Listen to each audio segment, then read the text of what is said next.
I already warned y'all, it's gonna take the jaws of life to get me off Zax. I can't say it in the first 10 seconds of the video. But what's good, y'all? It's your good sister, Erica Vane, coming to you right here on Erica Vane TV with another Sistas video. And in this one, we are doing a preview to season 7, episode 5. It's tomfoolery afoot, and your good sis is here to break it down and check all the clowns. If you're new here, hit that subscribe button and turn on your bell notification so you don't miss out on any of my sisters' content and conversation, because y'all, I got video after video after video. I'm finna be busting y'all over the head with this content, and you're gonna want to know the moment that it's posted. So turn on your bell notification. If you're already subscribed, then hit that bell, okay? All right, so this is just for the preview. This is not the trailer breakdown. I am going to do a full trailer breakdown, but the preview is for the end of episode teaser that we received, right? And I'm just gonna go scene for scene. So the start of it, Trey walks over and Zach's like, oh, so this is supposed to be your man? And he got this goofy ass Cheshire cat smile on his face, like, this boy can never be me. Oh, this your man. This is what you had to downgrade to. This is what it is. And if it is, it ain't. But if it is, none of that's your concern. You said that you came here for some goddamn DNA, and now you sitting up here asking who between my legs. It's not you. And best believe your ass still wants to be there. I said what I said. Zach, the fact that you came in here stomping around like the big dog that you think that you are, jumping in a pregnant woman's face about some damn DNA on the day of her grand opening of her bomb ass business. Oh, let's talk about business real quick. Let's talk about big business real quick, because didn't you get a office? You were starting a real estate business. You had a partner. That also wanted to be your boyfriend. And now we ain't seen you back at that mug. Even when you was down at that mug, you was playing solitaire on your laptop and going through it about Fatima. So is it jealousy in addition to a deep-seated subconscious love that we still have for Karen? My good sis Allie Nick says that you've been punishing her by way of your relationship with Fatima, and now it's starting to actually click. I might be getting on that damn train, because the fact that you need to come here and try to embarrass or humiliate her, confront her about this DNA, versus giving her time to shine and let her business flourish and her to launch into this new season of her life, but you want to find a way to jump into your narcissistic ego ass bag and make something about you. You can't even give her 24 hours to herself. Meanwhile, y'all ain't seen each other in 3 months, and today is the day that you decide that you need to get a DNA test. And then when somebody steps up to check your ass and say, back, you want to laugh, kiki, him and haw, as if it's a joke that anybody is coming to her defense, as if it's a joke that somebody is there to protect her. There will always be somebody there to protect her. Even with these goofy ass girlfriends that she got. Karen is a gem. Karen is a treasure. People notice that. And when other people fall short, other people gonna step up. And this is the second time that you have come at her with this goofy ass energy. First time was when you brought your ass in the steam plant and put your hands on her. Yeah. People had let you off the hook a little bit too easy about that one, but I'm still holding on to that one, because you put your hands on a woman like that you are. Yeah. And now you in here hollering about a goddamn DNA test as if the baby is going to disappear once it comes out of her goddamn womb. Like there aren't DNA tests that you can have once the baby comes out the goddamn womb. Zach, you are a joke. A joke that is no longer funny. And you sitting up here trying to laugh up in Trey face, but he looked like he got about 2 inches on you. And yeah, he a little young boy, but hopefully he can give you that goddamn work. Because you need it. You need somebody to bust you in your because you walk around here thinking that you don't stink. You walk around here thinking that you King Tut. You walk around here thinking that you can't be humble. Now because you got a little bit of money. But you can be. I'm sorry, because you got a little bit of money and you dating Big Tima. But the both of y'all can be humbled if you ask me. Again, I said what I said. From there, it's a cut of Pam turning to Karen, talking about, girl, it's about to go down. I hope that means that Trey about to put them paws on him. Because whatever Zach gets as a result of him coming up into the salon, acting a fool, he deserves. And I mean anything. Bust a cap in his ass, honestly, while he there. Next scene, we get to see Daniela doesn't actually go back to the salon to, maybe warn Karen that she put a battery in Zach's back and sent him her way. Or to support her like she told her boyfriend, who gave her the rest of the day off, she was going to do. No, she went to the therapist. And you know what? She actually needs to go. But the fact that you still don't tip Karen off, you don't call her, you don't text her, you don't nothing, still lends itself to show that you are a trash ass friend.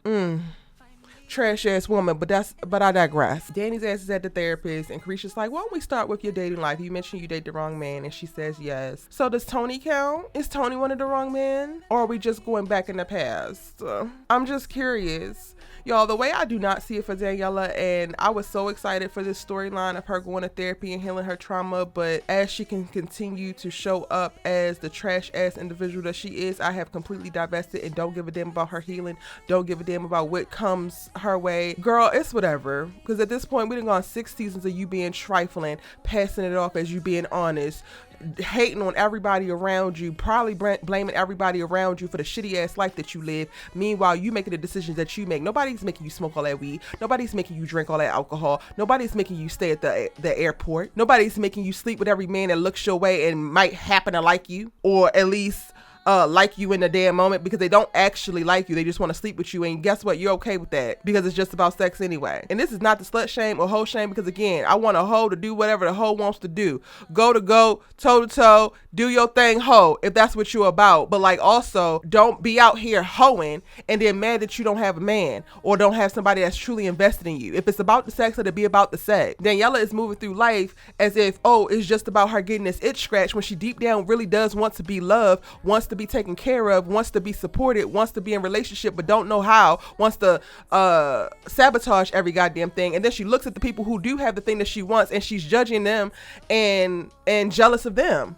Girl, Carisha, please do whatever you're going to do, because I don't have not a bit of sympathy for Daniela's ass, and God bless you for working on her. That's all I'm gonna say about that. Over at Gary's office, Gary talking about some Hudson, this man better come through with this story, so you got an alibi. You got a story that you gonna get the feds up off your ass. Why the feds have not come to Gary's office yet, I do not understand. And Hudson, you giving this man coke is not going to help anything. Gary, you breaking this damn laptop is not going to help anything. I made a video talking about, are you on drugs, because something has to be wrong. And part of me really wanted to believe that you did not go that far, that you was not giving crack. You was not giving dope fiend. But alas, you on the coke. This descent that Gary is like on, I'm getting so much joy out of it.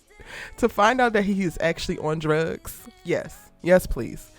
All of the roosters have finally come home, and you are atoning, or actually being held accountable for all of your menacing and your terrible ass decisions. I am so excited for you to be reaping what the hell you're sowing. And good luck with that booger sugar. Child, then the rest of the dang on teaser takes off a little bit, because we go back to the office and get to see Andi talking to Fatima, bringing up, I think, Jordan, who possibly slept with his secretary. And that's the scandal that's going to come up that's going to turn Andi off from Jordan.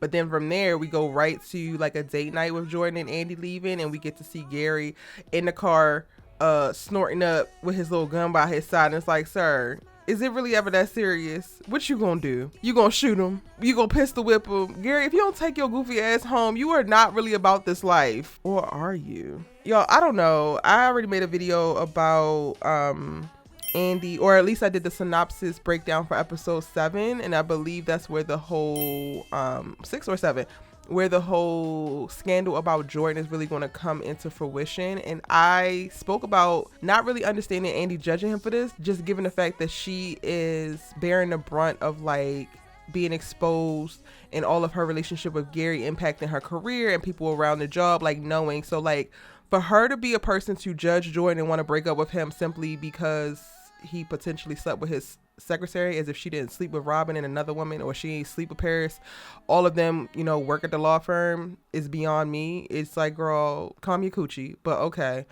While I don't think that they should be together, because I don't think they have good chemistry, I think that it's stupid and judgmental for Andi to do that, but then also be living a very similar life. So I'm hoping that there's a little bit more to the scandal with Jordan before she decides to walk away, because it's like, girl, you have done way worse. Like, relax. That's my preview, y'all. I will be back with a full trailer breakdown for episode 5. I want to say that I'm excited for it, but this whole moment of the season that we're in with Zach being ridiculous with Karen showing up at the salon is really pissing me off. Daniela showing her real true colors and not being a real friend, and like being a snake in the grass is pissing me off. So I'm not actually excited, because it's just, we got to get through that, and this stuff is very triggering and annoying just to see it play out. But alas, I'm praying that we get more Sabrina next episode, child. Give me some more peace. please. I mean, even her, she's not giving that much peace because she's staying with a man that she shouldn't be with, but at least she's more calm.